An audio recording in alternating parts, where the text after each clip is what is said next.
પ્રભુ ઈસુ ખ્રિસ્તના નામમાં આપ સર્વને પ્રેમી સલામ. ગીત શાસ્ત્ર 103 એની પ્રથમ બે કલમોમાં દાઉદ ભક્ત ઈશ્વરના એના ઉપર થયેલા અનેકવિધ ઉપકારો, આશીર્વાદો યાદ કરીને પોતાની જાત સાથે જ અથવા પોતાના આત્મા સાથે જ વાત કરીને યહોવાનો આભાર માનવા માટે ઉત્તેજન આપે છે. એ આપણે શીખ્યા.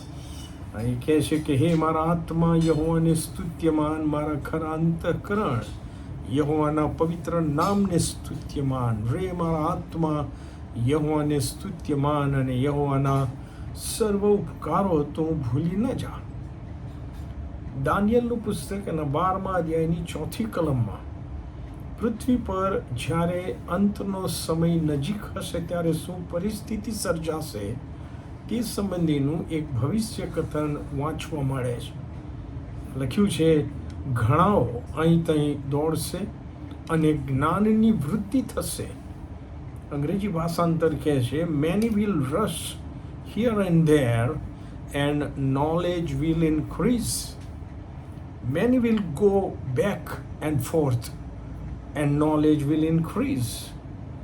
Many shall run to and fro and knowledge shall be increased.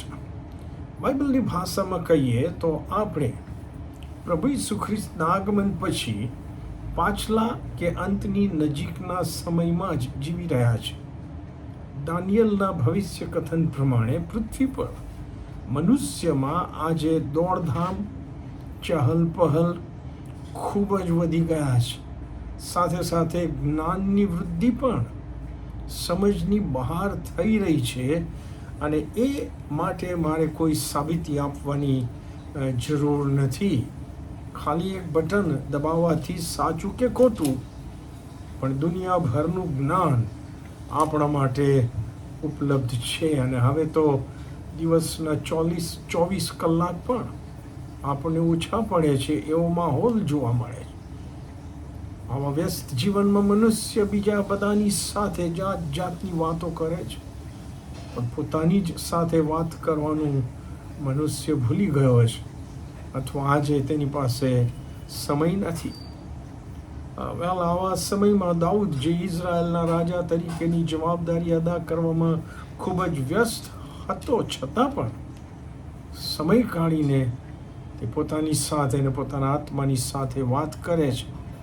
તે બાબત આપણને પડકાર આપે છે.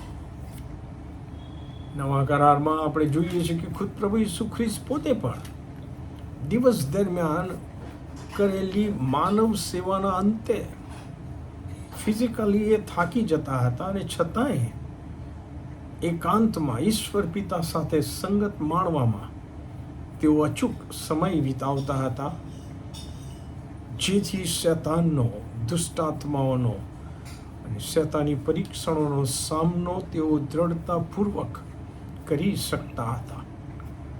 લુક 15માં પણ આપણે વાંચીએ છીએ તેમ પોતાના પિતાને દુઃખી કરીને દૂર દેશમાં જલસા કરવા ગયેલ નાનો દીકરો, જેને આપણે ઓળાવ દીકરો કહીએ છીએ, તે આખરે પોતાના પિતાના ઘરમાં પાછા ફરવાનો આશીર્વાદ કેવી રીતે મેળવી શક્યો?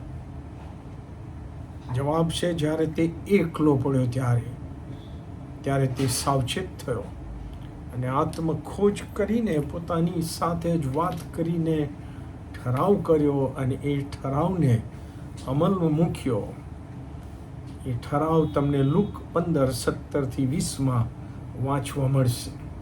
લખ્યું છે કે તે સાવચેત થયો ત્યારે તેણે પોતાને કહ્યું કે મારા પિતાના કેટલા બધા મજૂરોને પુષ્કળ રોટલી મળે છે અને હું તો અહીં ભૂખે મરું છું. હું અહીંથી ઉઠીને મારા પિતાની પાસે જઈશ અને તેમને કહીશ કે પિતાજી, મેં આકાશ સામે તથા તમારી વિરુદ્ધ પાપ કર્યું છે. હવે હું તમારો દીકરો કહેવાને યોગ્ય નથી રહ્યો. તમારા મજૂરોમાંના એકના જેવો મને ગણો. અને પછી તે ઉઠીને પોતાના પિતાની પાસે ગયો. બોલાવા જગતમાં અને અતિ વ્યસ્ત જીવનમાં આપણે પોતાના માટે સમય અલગ કરીએ કે જેમાં ઈશ્વર પિતાને સાક્ષીમાં રાખીને આપણે સાવચેત થઈએ, આત્મખોજ કરીએ, અને યોગ્ય ઠરાવ કરીને પોતાને અને પોતાના આત્માને જાગૃત રાખીએ અને એ ઠરાવ પ્રમાણે જીવન જીવીને આપણે ઈશ્વર પિતાથી આશીર્વાદિત થઈએ, તે જ હાલના સમયની માંગ છે. આમેન.